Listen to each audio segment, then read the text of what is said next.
Samantha and I got married 8 years ago. Everyone describes their wife in these stories as something exceptional, and I can understand that because I've had a bit of time to think about it. My Sam was a real looker, no doubt about that. Exceptional? I don't know. I know I fancied her. I'd known Samantha for a long time, since we were teenagers, in fact.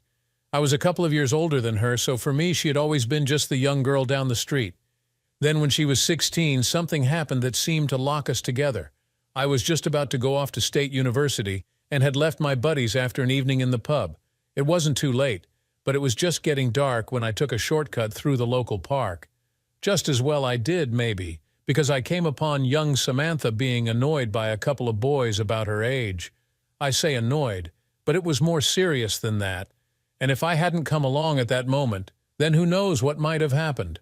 Well, her version has always been that I waded in like some hero and saved her, but the reality was that once I confronted the two boys, they took fright and took off.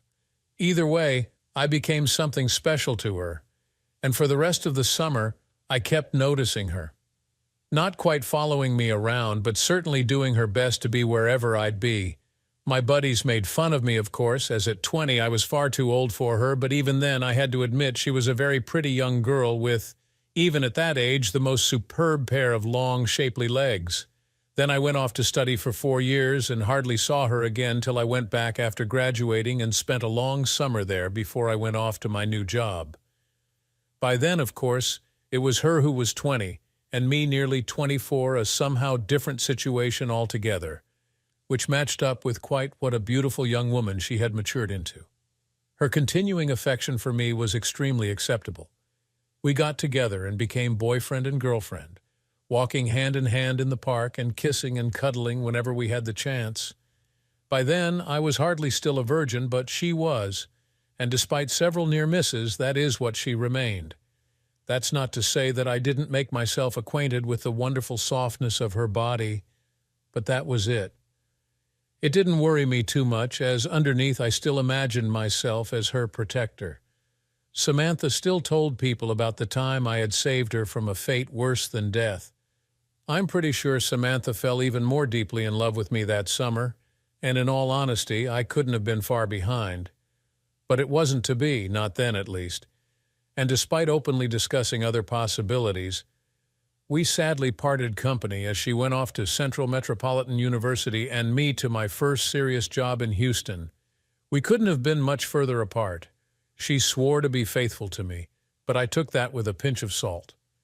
I had just spent 4 years as a student myself and was well aware of how things change and what temptations there were. I did visit her a few times, but the last time it was so obvious that she had another life to worry about, and we simply drifted apart. That could have been it, of course, as I certainly didn't hang around, becoming for a few years a bit of a party animal on the Houston scene and going through a succession of different girls. But then I changed my direction a little and ended up back near her home, and Samantha came back into my life. She had graduated by then and was working already when her parents invited me around. I have to say that the first welcome I got from darling Sam was a little less warm than I expected, but that soon changed. Indeed, she had changed. She had grown up, become more sophisticated, more worldly wise, and yes, she had lost her virginity, and unfortunately, it hadn't been to me. No matter, really, and who was I to complain? Then one evening she told someone I was still her special hero, and we seemed to be back where we'd left off. I renewed my acquaintance with her, and this time we didn't stop there. We were soon screwing away like bunny rabbits, and the more we made love, the more we fell in love. Marriage followed as sure as morning follows night, and 8 years later we were still as much in love as we ever had been. Samantha was sometimes a bit odd, didn't approve of all manner of things, but never pushed her views too far, so it never was a problem. We were happy, really happy, and the future looked bright. My problem started when my company decided to promote me. No problem with that, except that it was to the bustling city of Dallas, where my loving wife had spent her years at the university. It was that or the Middle East, and since we wanted to start a family, Dallas just seemed to make more sense. No problem there either, At least not for the first couple of weeks while we found ourselves a temporary rented flat and settled in. I knew I'd miss going to watch the Cowboys play football, and Dallas City was hardly going to replace them in my affections. But overall, Dallas seemed not a bad place to be in. For those of you who don't know it, it is a very lively city with lots of nightlife. Then one evening she suggested that we do a bit of a tour of the city and look in on a few of the places she used to frequent as a student. We had a drink in a few of the student pubs, but even Samantha felt a bit out of place since it had been 10 years since she had graduated from Central Met. We ate at a restaurant where she had worked for a while, but even there she found nobody that she remembered. Even the decoration had changed, and it was obvious that she was feeling a little disappointed with the evening. It simply didn't have the magic that she had been hoping for. Strange just how a little thing like a place redecorating since you were last there can really make someone so utterly disappointed. The whole evening looked as if it was going to end so poorly. "I know," she declared at last. "There was a little pub on the edge of town that I worked in during my final year. It wasn't a student pub, so maybe some of the locals will still be around." It was still early evening, so we walked hand in hand through the city center like the two lovers we were, not bothering with the car till at last she led me down a couple of back alleys. The nature of the buildings began to change from bright city lights to shabby backstreet houses and crumbling workshops. "Was it like this when you were here?" I asked Samantha doubtfully, and she laughed, telling me that it hadn't changed. She lived not far away in some cheap flat that she had shared with 3 other girls, one of whom had worked in the same pub as her for some time. "Just around this corner," she told me at last, the joy in her voice so obvious that it made me grin.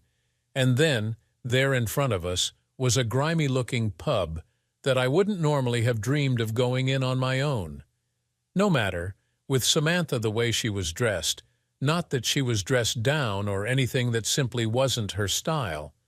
Samantha was the epitome of smart in her appearance, from her neatly cut short dark hair to her smart suits and formal high heels.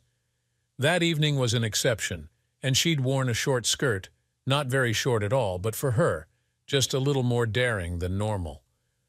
I joked that maybe it was to remind her of her student days, but on reflection, just perhaps she had some idea of how the evening was going to pan out. Maybe not, though. No, I think if she'd known, then she wouldn't have left our flat. The Rose and Crown, the pub was called, with 2 typical big period-etched multicolored windows to the front that no doubt looked very fine in their day. "You sure this is it?" I queried hesitantly. "Of course," she replied, "not so bad once you get inside." With that, she flashed me a beautiful smile, the one I loved so much since I'd known her as a young girl, and pushed open the pub door.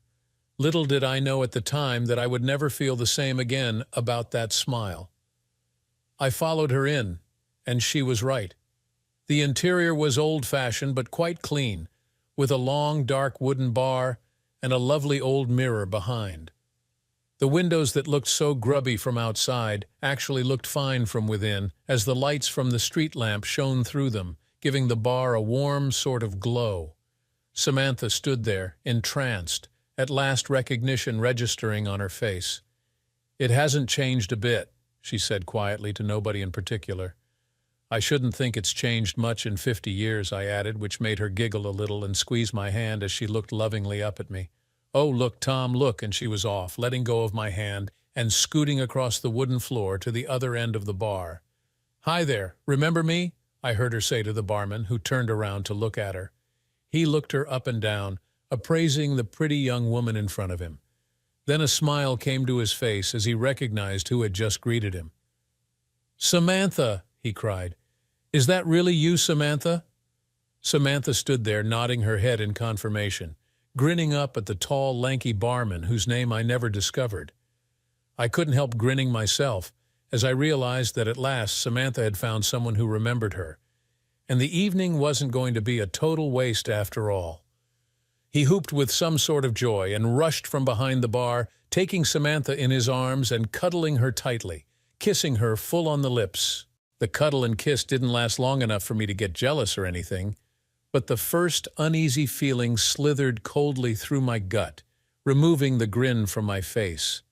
They talked animatedly about things I knew nothing of, and I waited to be introduced. The talk passed on to people who Samantha had obviously known back then, and I still waited in vain to be introduced when another guy walked into the pub. The barman called out to him and told him to come and see who'd turned up. He walked straight by me and yelled, "Samantha!" as soon as he spotted her. Again, I had to endure my wife being cuddled and kissed by a man I'd never seen before. Again, I waited in vain to be introduced. "Mark will be in any moment, Samantha," the second guy told her, and to my amazement, she blushed. "Thought that would get to you," he added, seeing her reaction. "Really?" answered Samantha. "Mark still comes in, does he? Heck, really be here soon. Who the hell was Mark?" Samantha had never mentioned a Mark before. No reason why she should, of course, but I didn't like the way the evening was heading, and I didn't like the way she was ignoring me either. I was still left there standing on my own, feeling like a spare prick. I cleared my throat to attract her attention, and when that failed, I coughed loudly. The barman looked around at me, but Samantha continued to ignore me, deep in conversation with the other man. "Sorry, mate," the barman called over to me. "I'll be with you in a minute." What could I do? I could have gone and grabbed her arm or something, but she was so obviously lost in the fun of meeting her old friends that I decided to bide my time, walking up to the bar just behind them and leaning on the counter. "Yes, mate?"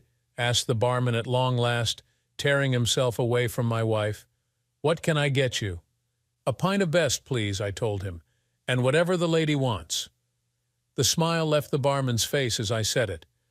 "I don't think this little lady takes drinks from just anyone, mister," he snarled at me, evidently totally unaware that I was her husband or that she was even with me. "I think she'll have a drink with me," I responded, my temper just beginning to rise now. "Look here, mate," the barman started. "You can't come in here." And it was as far as he got, however, as at last Samantha turned around, the raised voices finally attracting her attention, and interrupted him. "It's okay, Hez with me," she informed the other two casually, hardly bothering to so much as look over at me. The barman shut up, but still scowled at me as he pulled my beer. "That will be 3.50 then," he demanded as he pushed the glass over the counter towards me. "And the drink for the lady?" I queried. "That's on the house," he brusquely informed me, then promptly asked her what she wanted and poured it for her without looking back at me. I stood there sipping my pint, wondering what the hell was going on. My wife was still deep in conversation with the other two, laughing and giggling for all she was worth as they recounted old stories and told her what had happened since she had left. Mark's name cropped up several times, I noted, and a worrying smile flitted across Samantha's face each time. She still continued to completely ignore me, and I was beginning to get quite upset at her strange behavior. I was about to step in between them to reclaim my wife's attention when the pub door opened and two big chaps breezed in, one of them white and the other a West Indian. "Hey, Mark," shouted out the barman the instant he spotted them. "Look who's turned up out of the blue." So this was the mysterious Mark, big sod, and rather tough-looking with it as well. Mark stopped in his tracks when he spotted Samantha, and a huge grin creased his face. "Bugger me, Samantha," he shouted. "Where have you appeared from?" Without saying anything more, he bounded past me, and as the others moved out of his way, grabbed her and embraced her. Samantha kissed him back as enthusiastically as he was kissing her. This time it did go on a bit too long for my liking, and the way the others stood there beaming at the two of them as they were locked together didn't help either. Then his left hand dropped down her back and cupped the cheek of her bottom. I'd had enough. I stepped forward to break it up, deciding that if Samantha was going to allow that and couldn't even so much as involve me in her friends, then it was time we were going. I only managed one step forward and was brought to a sudden stop by a large, strong hand on my shoulder, gripping me hard. "Wouldn't if I were you, mate," came a deep voice from behind me as I realized the black guy had anticipated my move and stepped forward to prevent it. "Get your hand off me," I told him angrily, trying unsuccessfully to throw him off. All four guys turned on me at that point, all squaring up at me, expecting trouble. "Oh, leave him alone," Samantha told them before anything happened. "He brought me here tonight. He's okay. He won't cause any problems." All this without so much as even looking at me or acknowledging me in any way. Her head turned towards me for a moment, but her eyes never met mine. Brought her here, did I? No mention that I'd known her since she was a kid, and that I happened to be her bloody husband. "Stay cool, man," the big black guy told me, more than a hint of a threat in his voice. He let go of my shoulder but eased me back away from the group around Samantha, inserting his huge frame between them and me. I couldn't believe what was happening. An icy cold lump started to form in my gut. An hour ago I had been hand in hand with my loving wife, almost skipping happily through the middle of Dallas City Center, as much in love as any couple could be. Now this, in 60 short minutes, left on the sidelines and shut out by my wife and her friends. They made a move over towards one of the tables as the pub started to get busy. I saw several attractive-looking women come in and talk to Mark or his sidekick before going out again or taking their place at the bar. I wasn't such an innocent not to recognize exactly what the women were, or to be more precise, what they did for a living. Bloody hell, my somewhat prim and correct young wife was being friendly with a pimp. He must have been Mark, must have been a bleeding pimp. Surely she wasn't so simple-minded not to recognize what was going on around her. Enough. Whether she liked it or not, Samantha and I were getting out of there. "Samantha," I called sufficiently loudly that she couldn't pretend not to hear.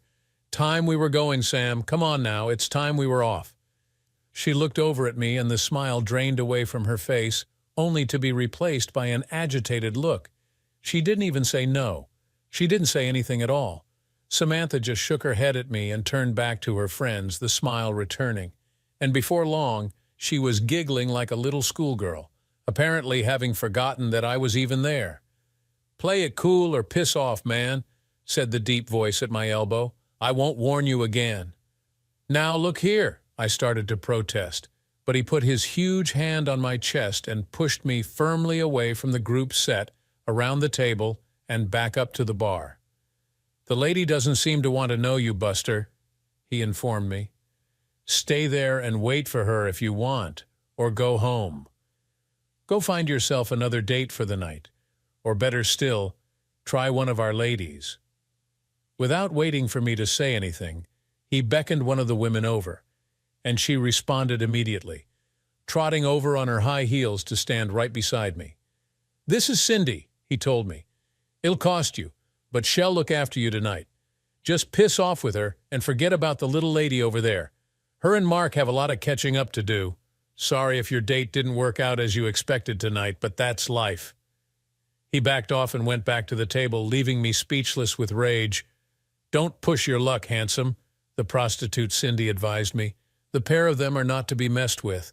Just let her go. She's pretty enough, but better to find yourself another girl for the night." I looked at her in disbelief. "She's not my girlfriend. She's my bloody wife," I found myself hissing at her. "Oh," the girl Cindy exclaimed, her face clouding over. "Oh, that's bad. That's really bad." I wanted to make my move back over to the table, but this time it was Cindy who blocked my move. "Hang on, handsome," she said to me. "You really don't want to do that." "What the am I supposed to do then, for Christ's sake?" I demanded in frustration. "Let me go and have a word with her for you," she offered. "You're not kidding me, are you? She really is your wife." The look on my face alone was enough to convince her, and holding up the palm of her hand towards me to make sure I didn't follow her, she slowly threaded her way through to the table where Samantha and the others were sitting. I watched as she bent down and whispered something in Mark's ear, and then Samantha looked up in my direction for the first time since she'd entered the pub, her eyes meeting mine.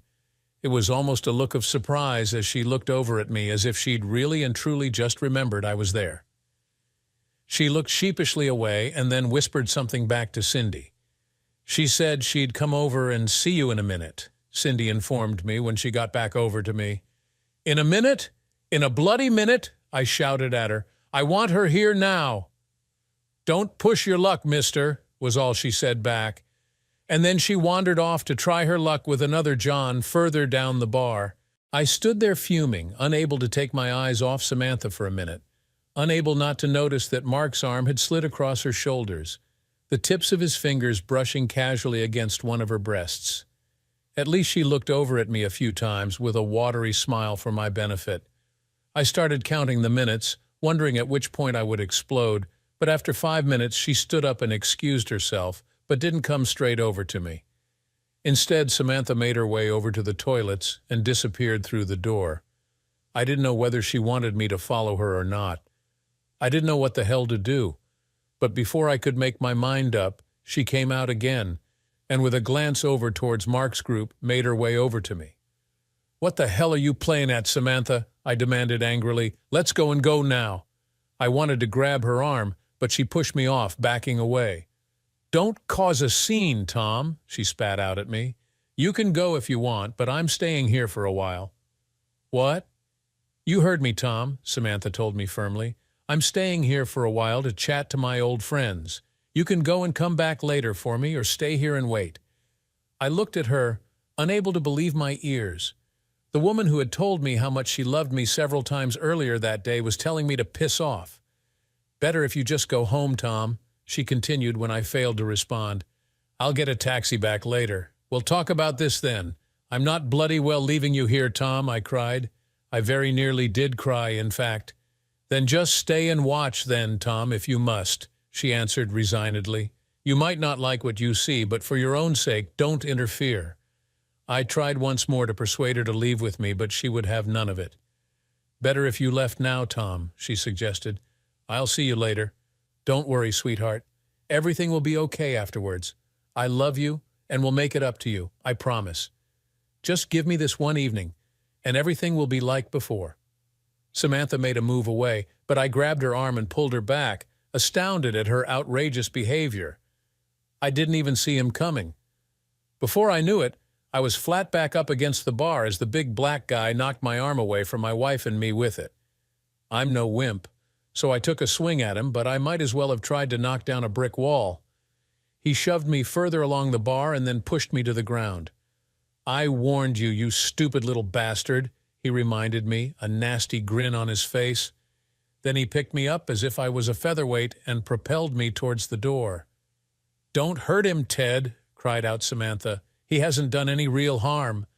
I don't really know whether her pleas had any effect on the outcome, but at least I guess she had tried. The next thing I knew, I was outside and doubling up as he hit me in the stomach and then reeling backward as he punched me in the chest. It felt as if I'd been hit by a train, and I fell flat on my back and waited for the beating to continue. It didn't come. I lay there for a good while, wondering how the hell I had gotten there. I had a pain in my chest from where he had hit me and was fighting for my breath due to the blow to my middle. 2 punches, just 2 casual punches, and I had been reduced to a wreck, aching all over and still unable to stand up. Another 10 minutes, and I was able to pull myself up to my feet, shaking off the dust and grime from my clothes. How could an evening that had started so wonderfully have descended that far? Again, it was the same thing. I just didn't know what the hell to do. I'm no softy, but how could I stand up to a great hulk like that? He'd murder me. I'd never felt so damn humiliated and hopeless in my entire life. Some bloody special hero I was. It wasn't as if I even knew anyone in Dallas. I didn't. So much as have a friend to call to help me. I stood there and watched the slow stream of clients going in and out of the pub, more than a few of the guys going in and coming out later with one of the women on their arm. The pub was a bloody brothel. My wife of 8 years, who only that morning I had discussed having children with, was in an effing brothel. She'd taken me there and must have known. I fought back the tears and knew what I had to do. I couldn't walk away and leave her there like that. I didn't know what I was going to do with her, but I couldn't walk off and abandon her. If she didn't come home with me this time, then potentially our wonderful, perfect marriage was over. I guess more than an hour had passed before I managed to get myself ready to go back inside the pub. I didn't know what to expect. I certainly never expected what confronted me. I guess maybe you might describe it as an impromptu striptease act. It was my wife and another girl. My wife had the last shred of clothes on her, and that was about to come off. A large group of guys surrounded the pair of them, grinning and laughing as Samantha's last clothes came off. No, I couldn't stand it.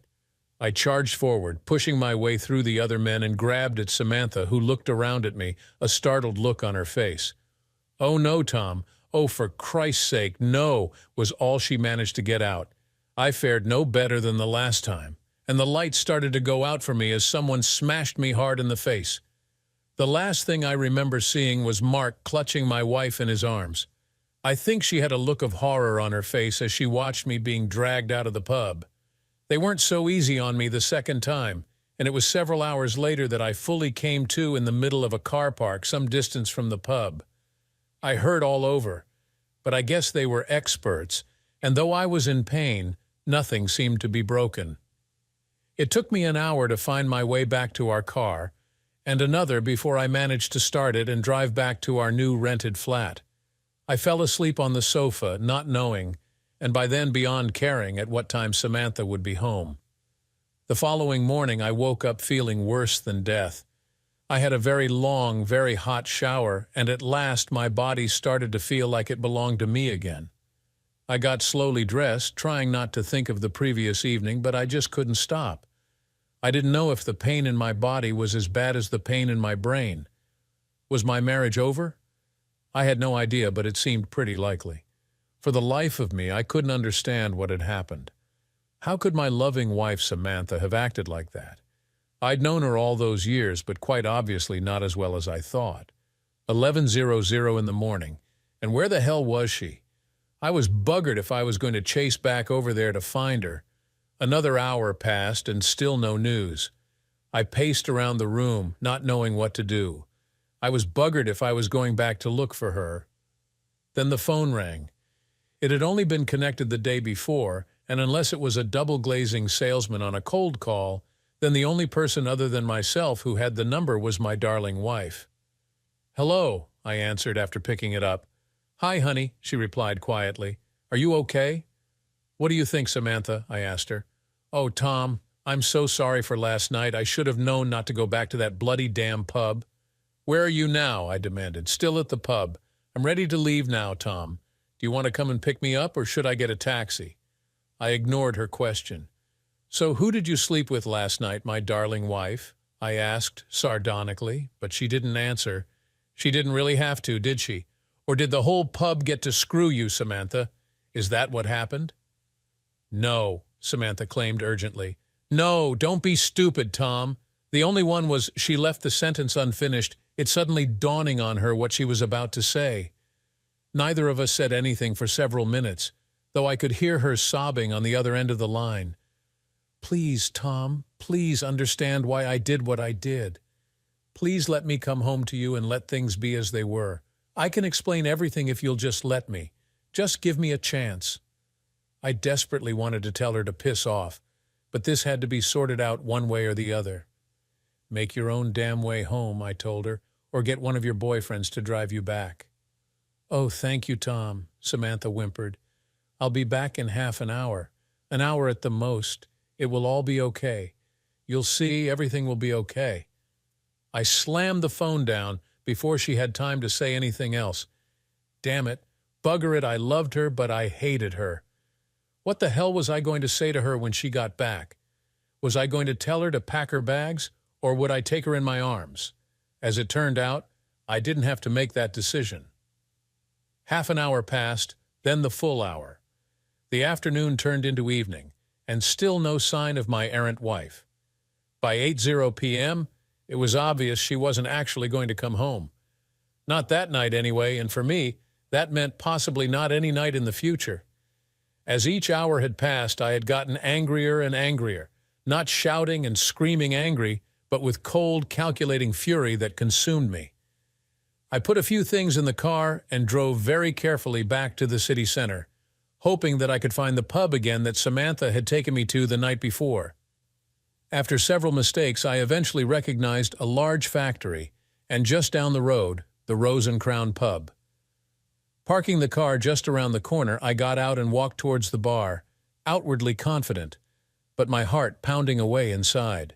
I had to admit I was nervous, even physically frightened after what they'd done to me the previous night. I hesitated by the front door, not knowing what to expect. I didn't even know for sure if Samantha was still in there. I pushed the door open and went in. It was much as before, full of rough-looking characters and even rougher-looking women. I recognized several faces, and a couple of them looked surprised to see me. If they weren't sure if it was me from the night before, then the black eye and bruises on my face would have given it away. "Haven't you had enough, mate?" asked the barman on spotting me. "Where's my wife, asshole?" I demanded. At least he had the decency to look surprised. "Your wife?" he queried, screwing his face up. "Mark's your wife?" I nodded my confirmation. "Bloody hell," he said. "She told us you were just a date." The barman looked at me with some sympathy, remembering what had happened the night before and possibly even more since I had been thrown out. He knew there was going to be trouble. He didn't know what, but he knew. He cocked his head to one side, indicating the far corner. When I looked over, there she was. Samantha sat on Mark's knee. Neither of them had noticed me enter, and I crossed over to them before they realized I was there. Samantha gasped in surprise and tried unsuccessfully to pull her blouse back over to cover her body. She needn't have bothered, as we'd all seen them before. Mark simply grinned at me, that sort of grin when you know you've got the better of someone. "That was a long half hour, Samantha," I said to her. "Did something hold you up?" Samantha said nothing at first, just stared at me with a shocked look on her face. "Piss off, wimp," spat out Mark. "I'll send her home to you when I'm good and ready." Well, at least it seemed that he knew she was my wife. "Please, Tom," whispered Samantha at last, finding her voice. "He'll definitely be back home later, I promise you. He'll come back, and everything will be just fine." Mark laughed and kissed her, teasing me more than her. "You'll go when I say you can," he spat out, never taking his eyes off me to judge my reaction. "Last chance, Samantha," I said to her, ignoring his sneers. "It's now or never." I'd thought about it a lot, and I think even then, if she'd come with me, chosen me over him, then I would try to work it out. Maybe we could get over what had happened so far. I wasn't sure, but maybe.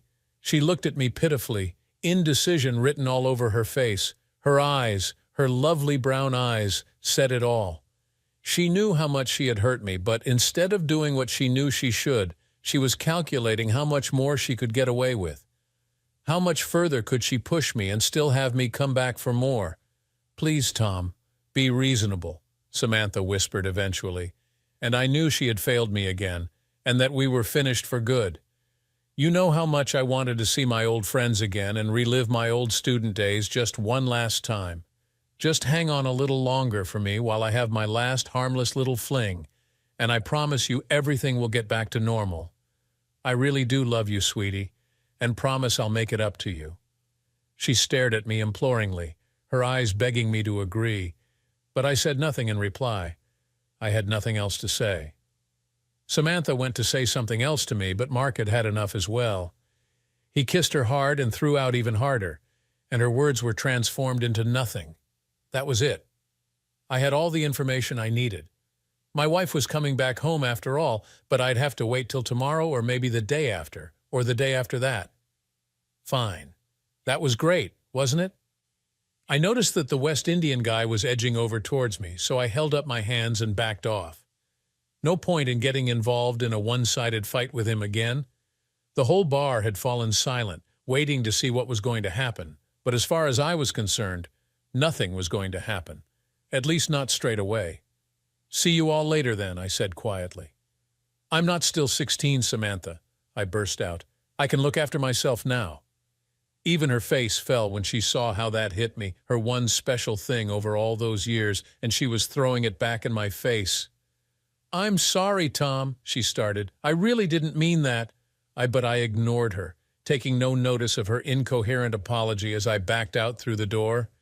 Mark laughed out loud again and slid her blouse right off her, reaching up under her skirt even as I watched to rub my face in my misery. It could have been that caused the tears to roll down her cheeks, but somehow I doubted it.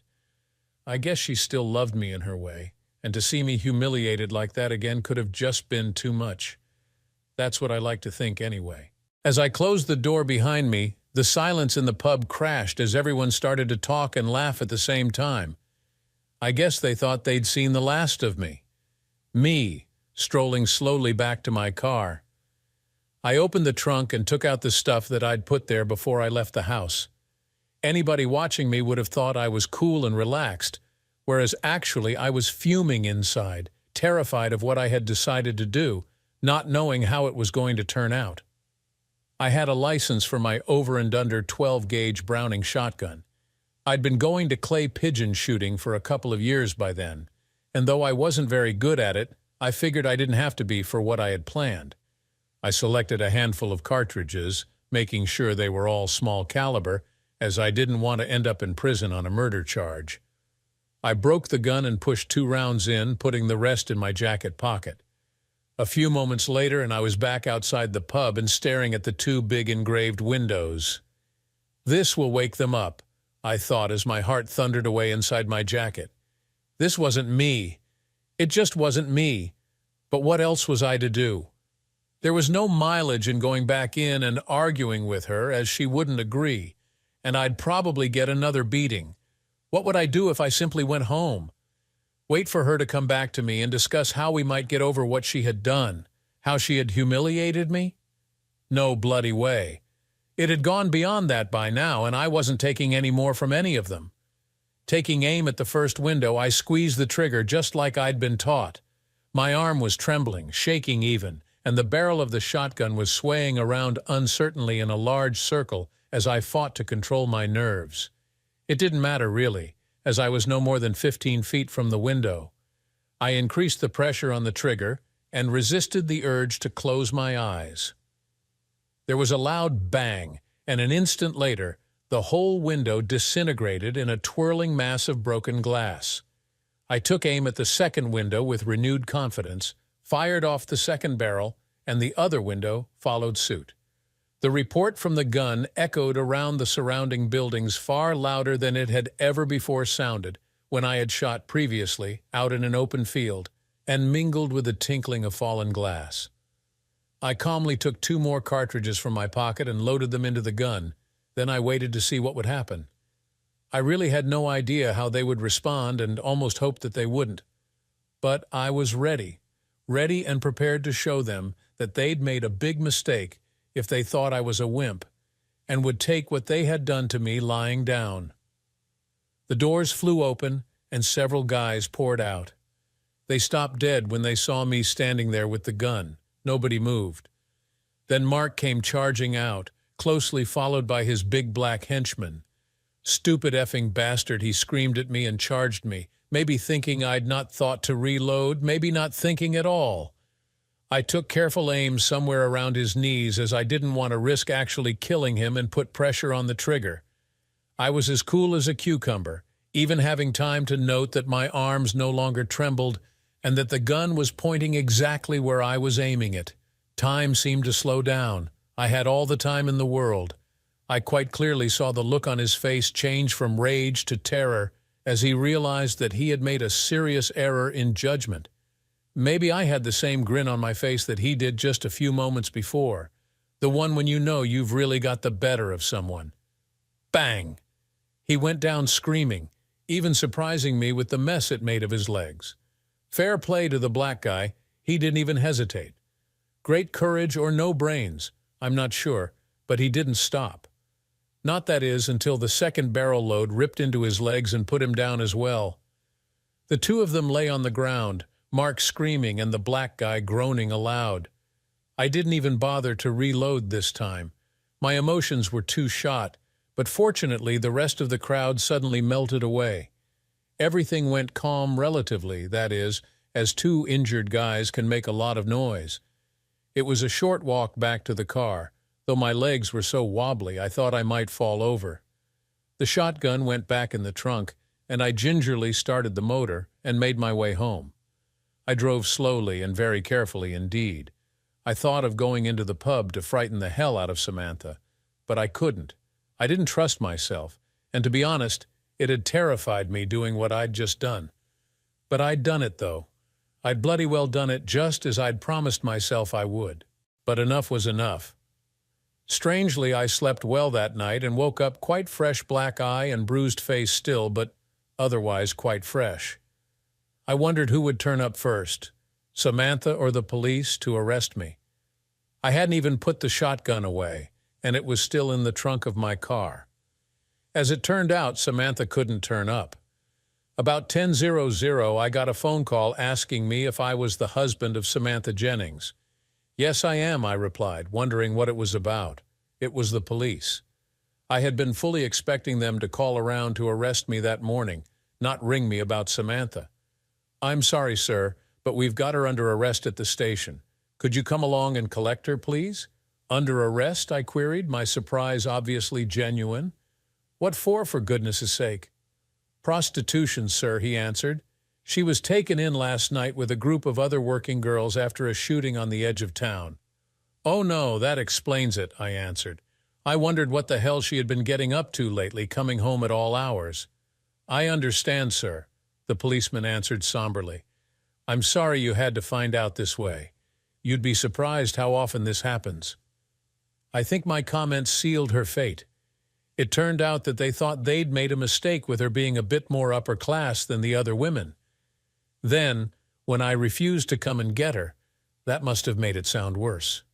She was prosecuted and found guilty, lost her new job, and would have had great trouble finding another. Young female graduates with a conviction for prostitution are not exactly widely sought after by most firms. The police didn't even so much as ask me whether I owned a shotgun. Mine was registered to me quite openly back in Austin, where we had just moved from, but they never even checked. I wasn't a suspect in any way, so why would they? But why did nobody from the pub split on me? Well, I had no idea at all. Samantha tried to contact me time and time again. I never met up with her again, but I did eventually accept one of her calls after she got more and more desperate. She told me she still loved me and all the usual rubbish. I think she really did as well and was obviously broken-hearted that I wouldn't entertain taking her back. I refused to even discuss it, and she acted a little frightened of me after I had dealt with our problem as firmly as I had. Samantha was at least honest with me when I questioned her about Mark and her job at the pub when she had been a student. How the hell do you go from working behind the bar to what happened the other night? I demanded. I said I worked at the pub when I was a student, Samantha told me. I never said I worked behind the bar. Oh, bloody hell. I can't describe how I felt when I realized the implications of those few words. She'd worked for that bloody Mark as one of his girls. Only then did it all make sense, the hold he had over her. He'd married an ex-prostitute and would never have known it if we hadn't gone back there. Was that a good thing or a bad thing? Hard to say, really. You'll have to judge for yourselves. It was her that warned me that Mark would come looking for me to sort me out himself, once he was back on his feet, that is. Maybe that's why nobody from the pub told the police about me, as people like that sort their own problems out. He'd never find me, of course. I backed out of the job in Dallas, which they understood after the news of my wife got out.